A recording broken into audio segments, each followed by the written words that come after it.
पाकिस्तानी सीमा हैदर आखिर है कौन? खुफिया जासूस या वाकई सचिन की प्रेमिका? ये चर्चा सोशल मीडिया पर आग की तरह फैल गया है। एक तरफ सीमा हैदर लगातार ये दावा तो कर रही है कि वो सिर्फ सचिन के प्यार की खातिर पाकिस्तान की सरहदें पार कर आई है और इसीलिए वो मीडिया से कतरा भी नहीं रही है बातचीत करने में। लेकिन इसके बावजूद सुरक्षा एजेंसी को सीमा हैदर पर पहले दिन से ही शक बना हुआ है, जो धीरे धीरे और गहराता जा रहा है। सीमा कौन है, कहां से आई है और सीमा का यहाँ आने के पीछे खुफिया इरादा क्या है? ऐसे कई सवाल जो आजकल हर किसी की जुबान पर बना हुआ है। कहीं सीमा ISIS की एजेंट तो नहीं, कहीं वो ट्रेनिंग लेकर किसी बड़े धमाके को अंजाम देने के लिए खास तौर पर तैयार कर भेजी गई खुफिया जासूस तो नहीं। तो वहीं ATS की टीम ने सीमा हैदर के इंटरव्यू के बाद अब जो खुलासा किया है वो वाकई अचंभित करने वाला है, जिसे सुनने के बाद आप भी सदमे में आ जाएंगे। तो पूरी खबर जानने के लिए एंड तक वीडियो में बने रहिएगा और अगर आपको हमारी वीडियो पसंद आए तो अपने दोस्तों को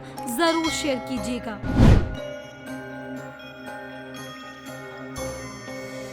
बता दें, सीमा हैदर जिस दिन से भारत आई है और जो कहानी वो बुनती जा रही है, उससे कहानी सुलझने की बजाय और उलझती जा रही है। पहली बात तो ये है कि सीमा कहती है कि वो सिर्फ 5वीं तक पढ़ी है, लेकिन उनकी जुबान पर उर्दू का एक शब्द भी नहीं आता। इसके अलावा सीमा नेपाल में हुई शादी के एक भी सबूत नहीं दिखा पाई। वहीं ATS की टीम को सीमा के पास से 2 आइडेंटिटी कार्ड मिले हैं। सीमा के पास से 2 पासपोर्ट भी मिले हैं, जिनमें उनकी उम्र में भी हेरा फेरी की गई है। इसके अलावा आपको बता दें, सीमा नोएडा में वकील के जरिए जो फर्जी दस्तावेज बनाने गई थी, अब उसकी भी पोल खुलती नजर आ रही है। सीमा नोएडा और गाजियाबाद की पुलिस सीमा की जांच कर रही है, इसलिए सीमा पर ISI एजेंट होने का शक और गहराता जा रहा है।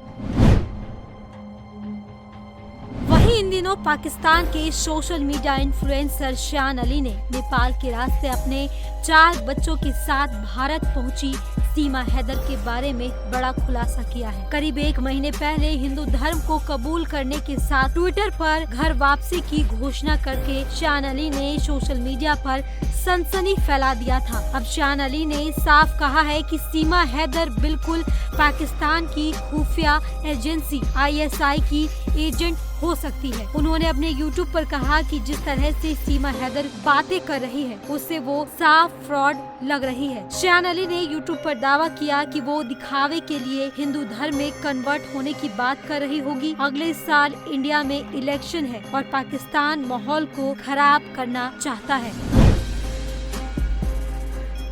बता दें, UP ATS की टीम सोमवार को सीमा हैदर और सचिन से पूछताछ कर रही है। पूछताछ का सिलसिला मंगलवार को भी जारी रहा था। जानकारी के मुताबिक ATS की टीम ने सचिन से रात भर पूछताछ की। फिलहाल UP ATS टीम सीमा और सचिन से अलग अलग पूछताछ लगातार कर रही है। सूत्रों से मिली जानकारी के मुताबिक सीमा हैदर से सोमवार को ATS ने अंग्रेजी की कुछ लाइन पढ़वाई थी, जिसे सीमा ने न सिर्फ अच्छे से पढ़ा बल्कि उसका पढ़ने का तरीका भी काफी यूनिक था। हैरानी वाली बात तो ये है कि जिस तरह से तुरंत बिना हिचके सीमा सभी सवालों के जवाब दे रही है, उसको देखते हुए ATS भी खुद हैरान है।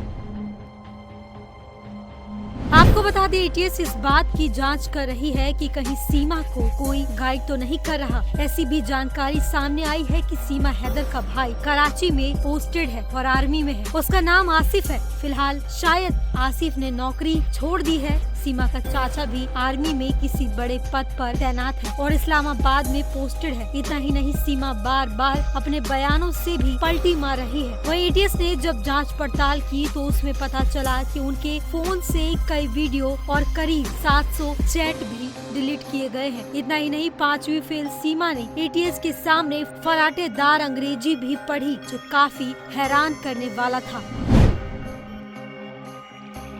जिस तरह से ATS की टीम के सामने नए खुलासे हो रहे हैं और एजेंसी पूछताछ के दौरान कई चौंकाने वाले खुलासे कर रही है। वही जानकारी के मुताबिक आपको बता दें कि सचिन पहला हिंदुस्तानी युवक नहीं है जिससे वे PUBG के जरिए मिली थी। इससे शक का दायरा और गहराता जा रहा है कि सचिन से उतनी मोहब्बत शायद सीमा को नहीं है जितना वो दिखा रही है और मीडिया में बोल रही है। जाँच में मालूम हुआ है कि इससे पहले भी वे भारत के कुछ युवकों से संपर्क में थी। जिन लोगों ने सीमा से संपर्क किया था वो ज्यादातर दिल्ली एनसीआर के थे, यानी खुफिया सूत्रों की माने तो सीमा का टारगेट दिल्ली एनसीआर है।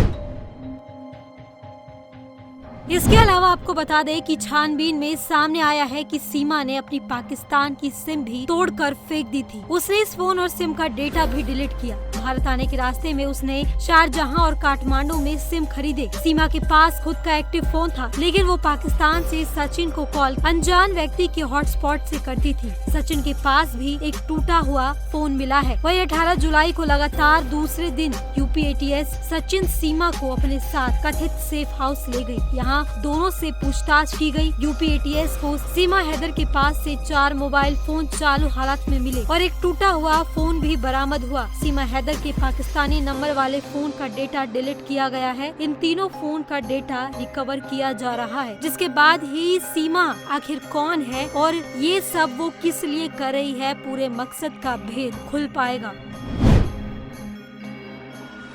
जिस तरह से सीमा हैदर की गुत्थी दिन पर दिन उलझ रही है और जो खुलासे में सामने आ रहा है, उसी एटीएस की टीम ये दावा कर रही है कि सीमा का नाम भी सीमा नहीं है, बल्कि ये कोई बड़ी वारदात को अंजाम देने के लिए भारत आई है और इसका टारगेट दिल्ली में किसी बड़े हादसे को अंजाम देना है। इतना ही नहीं, पाकिस्तान बलूचिस्तान की धमकियां और उसके पति द्वारा जो चीजें सामने आ रही है वो सब भी पहले से प्लान तय किया गया है। वरना अचानक से पाकिस्तानी आतंकियों को सीमा के प्रति इतना लगाव कैसे होने लगा? साफ है कि ऐसा इसलिए किया जा रहा है ताकि किसी को सीमा पर शक ना हो और जिस मकसद से वो भारत आई है उसे आसानी से अंजाम दे सके। ऊपर से सीमा ने अपना इंस्टा अकाउंट भी 1 साल पहले ही बनाया है, जिसमें उन्होंने सचिन के बारे में तो बताया है, लेकिन अगर हम हाल फिलहाल के दिनों से पहले की बात करें तो सीमा ने 4 बच्चों में से किसी भी बच्चे की कोई तस्वीर शेयर नहीं की है और न ही अपने पहले पति के बारे में कुछ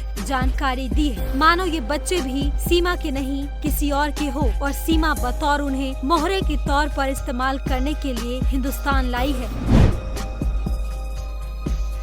इसके अलावा आपको बता दें कि जो जानकारी सूत्रों से सामने आई है उसमें जांच एजेंसियों को आशंका है कि सीमा ने पूरी तैयारी के साथ अपना ड्रेसअप कुछ ऐसा किया था कि वो ग्रामीण महिला लगे, न कि बाहर के देश की महिला, और इस मेकओवर में पेशेवर लोगों की मदद ली गई थी। इतना ही नहीं, सुरक्षा एजेंसियों की नजर से बचने के लिए उसने अपने बच्चों को भी इसी तरह से ड्रेसअप किया था। जानकारी दे दे कि जांच एजेंसी के मुताबिक कुछ ऐसा ही तरीका ह्यूमन ट्रैफिकिंग यानी घरेलू सहायिका और जिस्म फरोशी रैकेट में शामिल महिलाएं भारत नेपाल सीमा पार करने में इस्तेमाल करती हैं। इसके अलावा सूत्रों में ये भी दावा किया जा रहा है कि जिस धारा प्रवाह भाषा में सीमा लगातार बात कर रही है, ऐसी ट्रेनिंग नेपाल में मौजूद पाकिस्तानी हैंडलर उन महिलाओं को देते हैं जिनको नेपाल बॉर्डर पार कराकर भारत में गैर कानूनी गतिविधियों को अंजाम देने के लिए खास तौर पर तैयार कर भेजा जाता है। भारतीय खुफिया और जांच एजेंसी की जांच के दायरे में अब एक और एजेंट भी है जो इस तरीके से भारत में अवैध तरीके से लोगों को घुसवाने में मदद करता है। फिलहाल अब ये और भी सस्पेंस बनता जा रहा है कि सीमा हैदर आने वाले दिनों में किस बड़ी घटना को अंजाम देने वाली है। आज की इस खबर में फिलहाल इतना ही। अगर आपको ये खबर पसंद आई हो तो अपने दोस्तों को जरूर शेयर कीजिएगा। साथ ही डेली अपडेट्स के लिए द न्यूज़ 15 को आज ही सब्सक्राइब करिएगा।